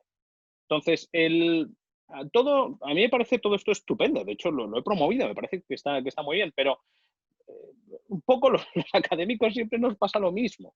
Al final hablamos podemos decolonizar el currículum, estoy convencido de que hay que hacerlo y estoy convencido de que es un paso en la buena dirección. Creo firmemente en que hay que hacer más proyectos de historia social pública, creo firmemente en que hay que hacer más labor divulgativa, creo firmemente en la labor de estos documentales. Sí, pero hay una estructura económica que está fundamentando esto. Y si no mencionamos al menos esto, estamos haciendo un flaco favor, me parece, a la discusión.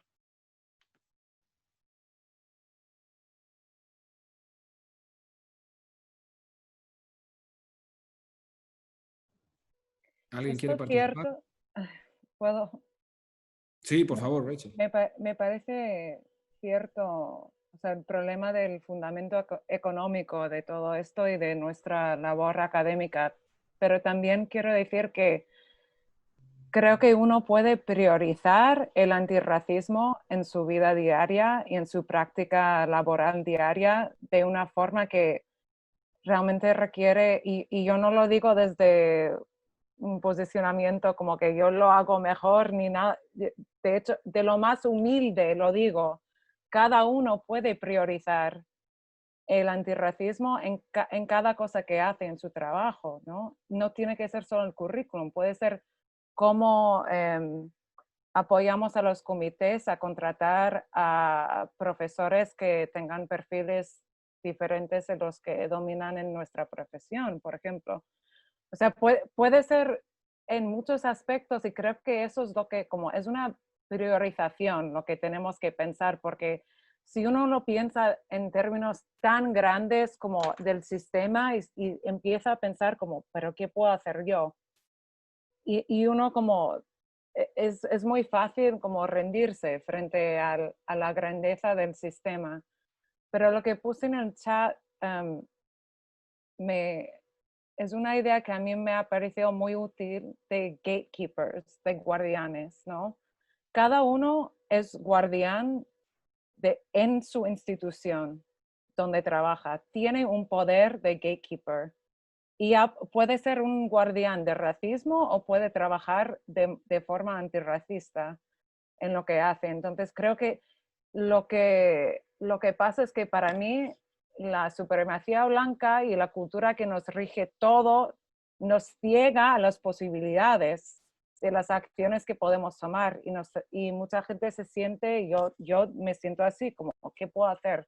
Pero si podemos empezar a hablar un poco de maneras concretas, como empezó a señalar Nick, de cómo uno puede tomar acciones antirracistas en su trabajo, eso igual nos vale más que una publicación después de una conferencia. O sea, como trabajar juntos realmente solidarios y organizarnos y ponernos como un poco a hablar de si uno se siente como confuso de cómo intervenir, pues hay otras personas que ya están pensando cómo se puede actuar y podemos aprender de esas personas. Gracias, Rachel. Veo la mano de Carmen.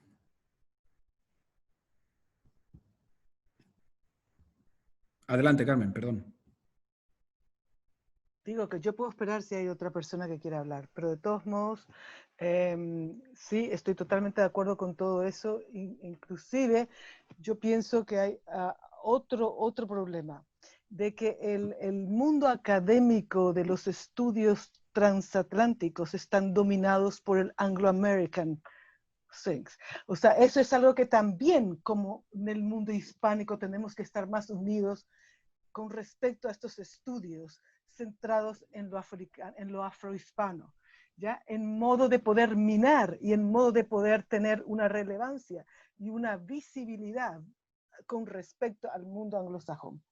Eso es otra cosa que yo por lo menos también estoy tratando de hacerlo muy activamente, ¿ya?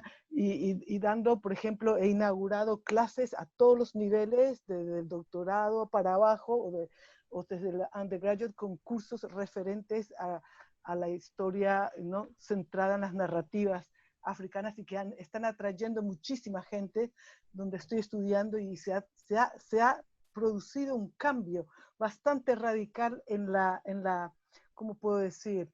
En el tipo de personas que asisten a mis clases ahora. Yo antes jamás tenía alumnos negros, ahora tengo cantidades. Y son ellos los que me han abierto los ojos. No han sido los blancos. Ha sido un alumno mío afrocubano que me ha dicho, había negros en España, ¿por qué en esta pintura hay un negro? Y yo no tenía ni idea, no estaba equipada para responderle. O sea que fue gracias a la apertura de este alumno afrocubano que yo me encuentro ahora discutiendo con ustedes. O sea que es posible este cambio interior, este cambio, quiero decir, académico y también supraacadémico con el mundo anglosajón. Eso es lo que quería decir. Gracias, Carmen. De hecho, si puedo decir algo en respuesta a lo que decía Julio, o en diálogo con lo que decía Julio, y la cuestión, la vieja metáfora de estructura-superestructura y cuál es el valor de este tipo de conversación. Yo creo que incluso desde las disciplinas académicas desde las que algunos hablamos hay mucho que hacer para mejorar los términos de la conversación, que por supuesto tienen efectos materiales en lo que, Julio, tú llamabas estructura, ¿no? No me sorprendería cruzar los autores de los artículos sobre la estatua de Cervantes con lo que están escribiendo sobre lo que pasa sobre eventos racistas en España, ¿no? O sobre los MENAs, o sobre los centros de menores, etc., ¿no? Pero decía, desde las disciplinas académicas, y a otra cosa que apuntaba Julio, ¿por qué no tiraron la estatua de Shakespeare? Bueno, eso no lo sabemos y especular sobre ello es difícil, ¿no? Pero hay décadas de trabajo sobre un post-colonial Shakespeare, por ejemplo, que no existe simplemente en el cervantismo. Mencionabas el trabajo de Rogelio Miñana, Julio, pero ¿qué visibilidad tienen estos trabajos? ¿Existe un Cervantes postcolonial? Lo pregunto como paso siguiente, si quieres, Julio, a este tipo de conversación. ¿No existe una tradición de repensar Cervantes globalmente en términos postcoloniales, en términos decoloniales, en términos, ¿no? Mientras que sí que existe un Shakespeare un postcolonial Shakespeare en ese sentido. Lo digo, no lo digo como provocación, lo digo como posibilidad de continuación de la conversación, ¿no? Y ahora sí. Es que me parece que esto es lo que estamos haciendo. Bueno, claro, pero el hecho de que no exista en el cervantismo quizás explica la reacción desquiciada de una parte de la opinión pública en España, claro. Claro, tampoco podemos, o sea, sí que existe una corriente que llevamos trabajando tiempo precisamente en lo que hemos llamado el cervantismo social. O sea, que decir que es un poco también lo que estudia Rogelio, es decir, cómo conseguir que con los valores, que en este caso Cervantes como figura emblemática que termina por tener digamos, una presencia automática en la sociedad, podemos conseguir mejorar una comunidad o podemos conseguir en un momento dado mejorar un espacio educativo o un espacio también, digamos, social, ¿no? Entonces sí que hay todo un movimiento. Lo que pasa es que, claro, es verdad que volvemos siempre a lo mismo. Son movimientos que tienen muy poca visibilidad al final en los espacios públicos de divulgación, bueno, de divulgación, de comunicación, que en el caso de España están dominados por las agencias norteamericanas. O sea, es decir, que al final la televisión y los medios son muy de derechas, pero luego también muchas de las noticias que nos llegan con el filtro norteamericano anglosajón. Con lo que también, como decía Carmen, tenemos también desde este ámbito hispano digamos, un elemento, un muro que tenemos que superar, que es complicado, ¿no? Pero sí que es verdad que estamos trabajando y no hace mucho, también es cierto, pero sí que hay dentro del cervantismo todo un movimiento ahora de implicarlo mucho más en la sociedad y con una visión que precisamente lo entienda como no algo ajeno y extraño del pasado, sino como algo que sea un motor precisamente del presente pensando en el futuro, ¿no? Gracias. Veo la mano de Almudena, creo. Gracias, José Manuel. Sí, que con respecto a esto y también retomando un poco la cuestión anterior sobre que ha habido argumentos que no se han visto en el debate público en estas últimas semanas en España, y tiene mucho que ver con esa imagen que se ha construido de Cervantes y que se ha logrado llevar a la sociedad, y me refiero en este caso a la sociedad española porque es la prensa que más he estado leyendo en estas semanas, ¿no? A la sociedad española que no está metida en el mundo académico. Ha habido muchas décadas de construcción cultural, de construcción de un producto cultural como es Cervantes, de una especie de marca que iba aparejada a esa llamada marca España, que a mí me parece que ofrece algo muy revelador, y es que si nos ponemos a comparar las reacciones que ha habido en la prensa con los ataques o intentos de ataques o afrentas a la figura o el personaje de Colón o las estatuas de Colón frente a la rapidez y la rotundidad de las reacciones que ha habido con el ataque a Cervantes, es como si un sector generalmente más conservador, o así lo han revelado los medios, sintiera que le han tocado algo más suyo que en el caso de Colón. Y eso es fruto de esa construcción de un personaje que se ha ido elaborando en las últimas décadas, ¿no? Y eso también me parece muy interesante, comparar cómo se ha reaccionado. Y además, y esto que voy a decir no es muy políticamente correcto, pero quizá no haya mal que por bien no venga, porque también ha habido otro sector de la sociedad española a la que si esta estatua no hubiera aparecido en los periódicos, no se hubieran preguntado tanto por qué es lo que está pasando en este momento en general con esos ataques o con esos, vamos a decir, con esas protestas en los espacios públicos en Estados Unidos. Quizá de otro modo no se hubieran enterado. Así que bueno, dos perspectivas de esa misma noticia.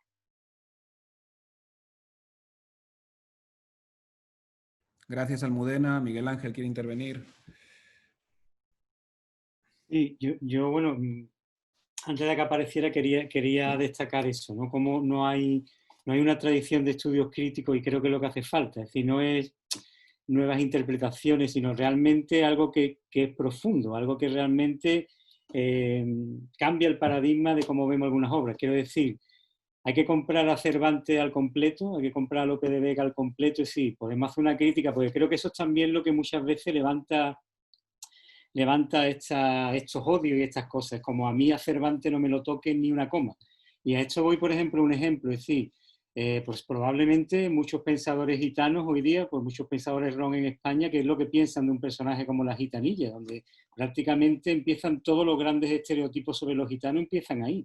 Es decir, la obra de Cervantes pues estará también llena de estereotipos y estará llena de cosas que hoy día no nos gustan, y ya a lo mejor tampoco gustaban en su época.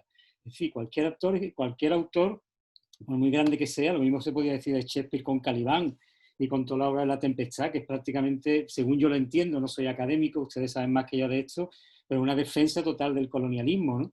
Entonces, claro, en Inglaterra no pasa nada porque eso se diga. Aquí tú dices algo sobre esto y te linchan. O lo que me he dado cuenta mucho con este tema, con todo este tema que ha surgido, la línea tan estrecha que se hace, por lo menos yo pienso en España, entre tener otra opinión y ser un ignorante. Es decir, no hay cabida para tener otra opinión sobre las cosas. Desde que abres la boca y tienes una opinión distinta o haces una crítica a ciertas cosas, tú entras ya en el lado de la ignorancia. No hay absolutamente ninguna posibilidad de diálogo. Y esto creo que también lo ha puesto muy en evidencia, ¿no?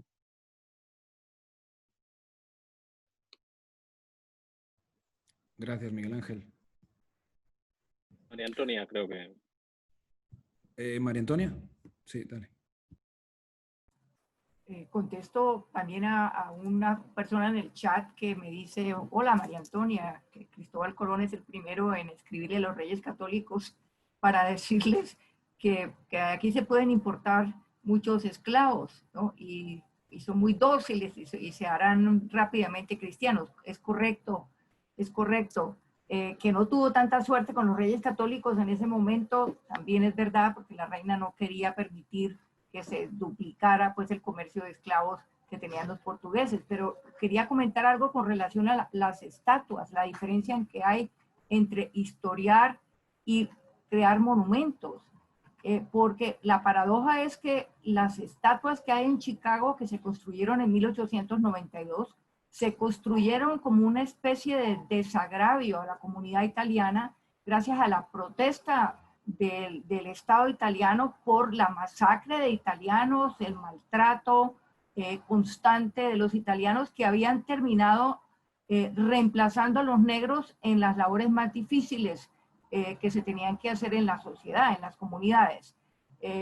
Gracias a las protestas del Estado italiano se construyeron estas estatuas, realmente para desagraviar a los inmigrantes italianos y al Estado italiano.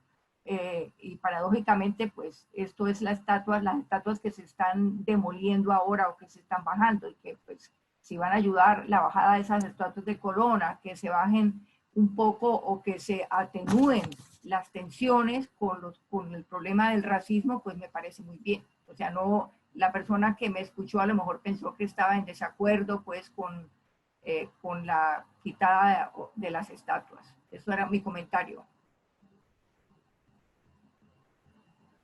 Gracias, María Antonia. Siguiendo lo que ha hecho María Antonia, si alguien ve preguntas en el chat que quiere enfrentar, por favor, adelante.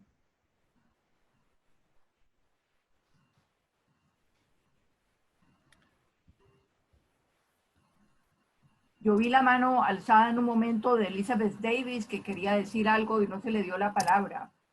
A ver, Elizabeth. Perdón, María, no se puede empezar.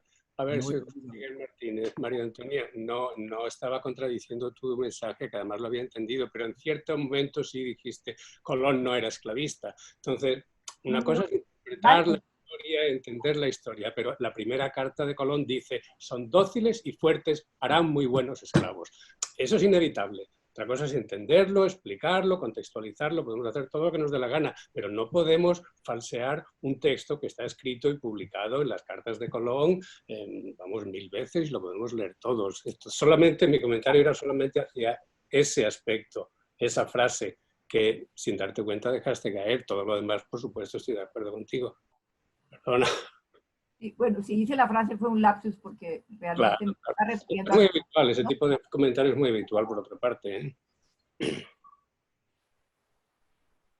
Gracias, José Miguel.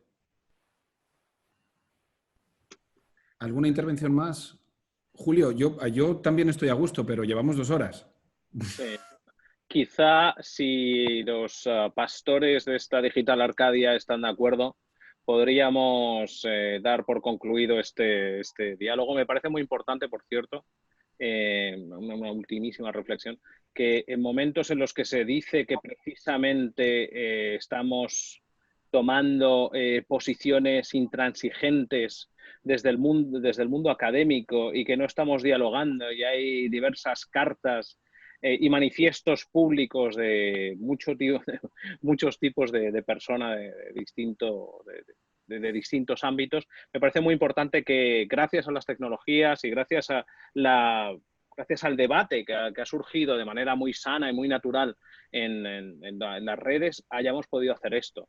Yo quisiera de manera entusiasta abrazar la idea que dejaba caer Miguel, teniendo en cuenta el trabajo que se ha hecho anteriormente, pero quisiera iniciar un diálogo para decolonizar o poscolonizar o hablar del cervantismo y del Cervantes icono que puede o no ser necesariamente lo mismo que el Cervantes autor, y los usos que podemos tener de este símbolo, que al fin y al cabo es lo que es. Para mí es un símbolo del liberalismo, es un símbolo del progreso, y lo lleva siendo desde el siglo XIX. Os quiero agradecer a todos de corazón el haber participado aquí, porque me ha parecido uno de los más intensos y más bonitos debates e intercambios que hemos podido tener.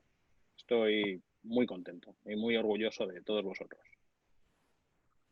Gracias, Julio. Si puedo decir yo también una cosita. Lamento a toda la gente que se ha quedado sin hablar o que no ha visto reflejada su pregunta en el debate. Me pregunto si esto puede continuar en las redes con algún tipo de hashtag o algo así para la gente que se haya quedado con ganas de decir cosas.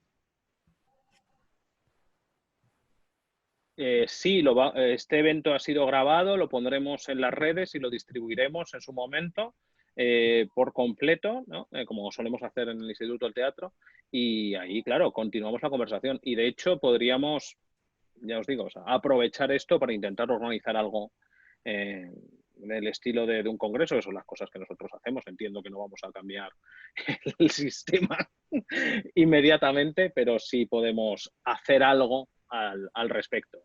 Yo, desde luego, ya me comprometo directamente. En el otoño que viene enseño Cervantes y su tiempo, una asignatura que enseño, y desde luego incluiré de manera clara y masiva gran parte de lo que se ha tenido en este encuentro.